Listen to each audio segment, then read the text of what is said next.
Notre second invité à Bibliothèque, il s'agit de l'ancien gouverneur Abaka Ahmad. Abaka Ahmad, bonjour. Merci, bonjour. Merci de venir à la CRTV. Vous avez l'inspiration particulièrement fertile depuis votre départ à la retraite. En juillet 2017, vous publiez L'audace d'être différent, immersion dans les dédales de la préfectorale, un récit de vos 32 années de carrière dans le haut commandement. Et cette fois-ci, vous nous proposez un nouvel ouvrage intitulé Ni courtisan, ni flagorneur. L'autobiographie se poursuit.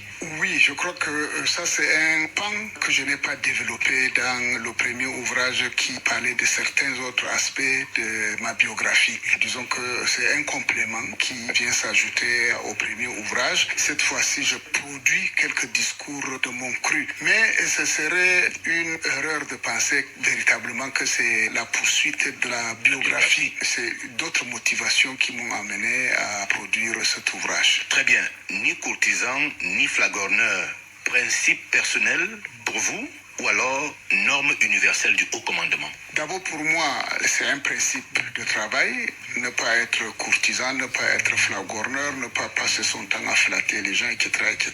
Et le discours, puisque ça se rapporte au discours, un discours doit être vrai et juste. S'il est courtisan, s'il est flagorneur, il dévie de ses principales fonctions. Donc, je peux dire que c'est universel, oui. Dans votre livre, nous apprenons justement qu'un gouverneur prononce environ 200 discours par an. Et pour vous, écrire un discours n'est pas aussi aisé qu'on le croit. En quoi est-ce que cet exercice est difficile? Toutes nos grandes écoles ne forment pas à la rédaction de discours. L'ENAM en tête. Pour le renforcement des capacités des agents publics, on organise des séminaires, mais on n'a jamais parlé du renforcement de leurs capacités en rédaction de discours. Et pourtant, en bibliothèque, même en bordure de rue, on voit bien des livres sur la rédaction administrative. Voilà.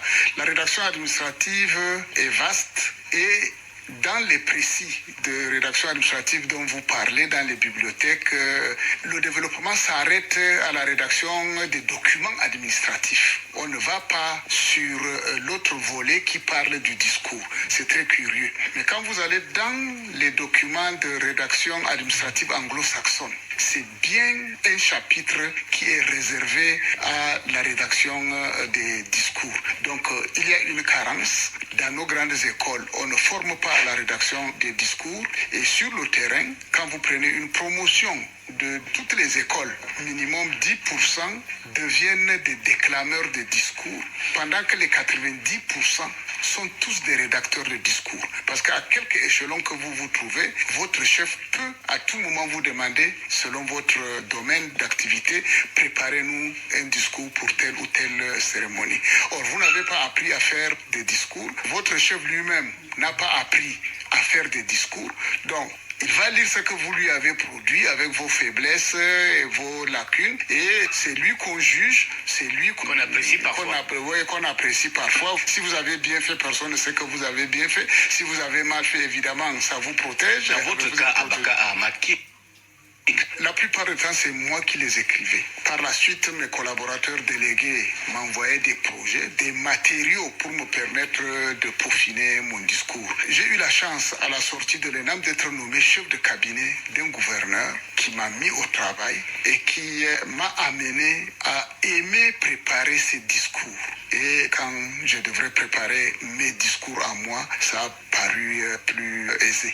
Pour clôturer ou terminer le discours, on entend beaucoup de responsables du haut commandement dire « Vive son Excellence le Président de la République ». Mais vous n'êtes pas d'accord avec cette formule. En quoi est-ce qu'elle vous gêne? Non, pas que je ne suis pas d'accord. Chacun met dans le discours ce qu'il pense pouvoir y mettre pour soit plaire, soit faire vrai. Moi, je mets ce qui me semble être proche de la leçon de Cicéron qui dit que le discours doit instruire, il doit plaire et non faire plaisir et qui doit émouvoir. Donc, chacun interprète cette maxime-là à sa manière. Il y en a qui pensent que c'est bien de faire comme cela. Moi, je pense que c'est bien de faire comme je fais là. Et pourquoi pensez-vous que c'est plus judicieux de ne pas avoir recours à cette formule déjà connue, vive ceci, vive tel? Je voudrais que mon titre justifie cette attitude-là. Je ne voudrais pas être pris comme un courtisan parce que ces gens qui le disent le font par flagornerie. Ils le disent pour être des courtisans et non pour servir la bonne cause. Donc vous préférez l'action au discours flagorneur, si on peut dire comme ça? Bien entendu, parce que vous parlez seulement de la formule finale du discours, mais dans les discours, il y a des citations. Alors, les gens citent abondamment les ministres, le Premier ministre et le chef de l'État. Et moi, je dis, citer pour citer n'apporte rien ni au discours, ni à l'activité pour laquelle vous êtes là pour délivrer un discours. Moi, je crois que le chef de l'État, par exemple, quand il fait un discours, c'est des orientations qu'il donne. Et nous qui sommes exécutants sur le terrain, il attend de nous des résultats. Donc la meilleure citation, c'est l'action sur le terrain. Oui, c'est ça. Lui, il a fait son discours. Il attend que vous traduisiez cela en action Alors sur comme le ça, monsieur terrain. le gouverneur, vous n'avez jamais cité le président de la République, ni le ministre, ni le Premier ministre? Non, parce que moi je dis qu'ils m'ont donné un mandat pour obtenir des résultats. Et je suis jugé pas sur les citations que je vais faire à longueur de journée, mais sur les résultats que j'obtiens sur le terrain. Quand le chef de l'État dit que dans votre unité, il y a beaucoup d'actes de criminalité, etc., je voudrais que vous mettiez fin à cela. Le rappeler dans les discours que le chef de l'État nous a demandé de mettre fin à ça, de mettre fin à l'insécurité, n'apporte pas la sécurité. Lui, il attend plutôt que vous fassiez des actions concrètes pour que la sécurité... Et vous l'avez fait comme ça, 32 ans durant, impunément. C'est pas une faute. J'aurais été puni si cela constituait une faute, mais ce n'est pas une faute. Même pas une remarque de la hiérarchie? Non, parce que la hiérarchie, c'est que je n'ai fait aucune faute, donc on ne peut pas me reprocher d'avoir très bien fait. Plus grave, dans votre exigence, vous pointez du doigt certaines fautes de grammaire et d'orthographe commises par les chefs de terre.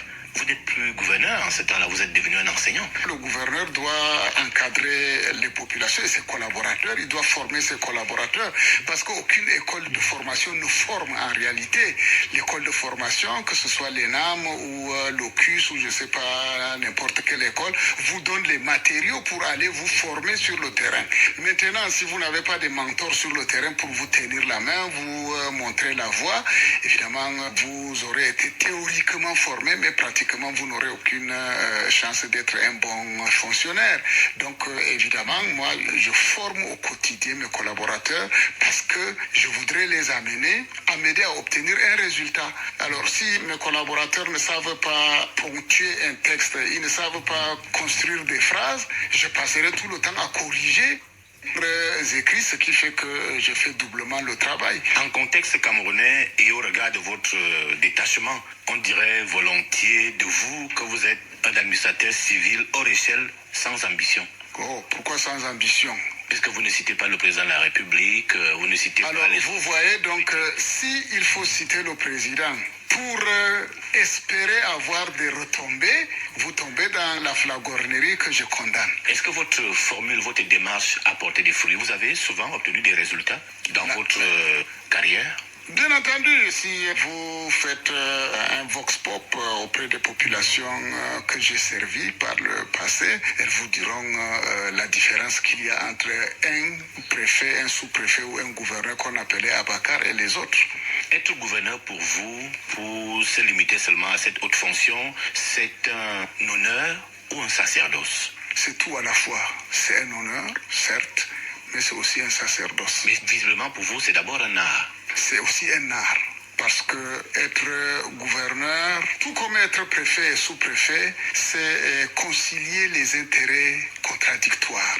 Faire en sorte que tout le monde accepte de faire le consensus autour de l'essentiel. Chacun a ses différences, chacun a ses convictions, mais amener les gens à être d'accord sur l'essentiel, c'est de l'art. En lisant vos deux ouvrages, on se rend bien compte que vous êtes un haut commis de l'État, c'est vrai, mais vous êtes d'abord un amoureux des belles lettres. Et Cicéron est votre préféré? Oui, il fait de belles choses, mais il n'est pas le seul. Baudelaire avait un ami qui lui disait que mais moi j'ai des bonnes idées, mais je n'arrive pas à faire de beaux poèmes comme toi. Alors Baudelaire de lui dire qu'on ne fait pas des poèmes avec des bonnes idées. On fait des beaux poèmes avec des mots. Et là, justement, le poids des mots, la valeur des mots. Le sous-titre de cet ouvrage, Oui. c'est persuader et convaincre son auditoire par le verbe Et la verve. Rendu en anglais, ça a plus de sens. Oui. C'est Qu'est-ce que ça veut? persuading and convincing with the power of words and eloquence. Donc c'est persuader et convaincre avec le pouvoir des mots et l'éloquence, donc retenu. Mais il n'exclut pas le British English. Si vous êtes à l'aise en anglais américain, vous parlez et vous écrivez en anglais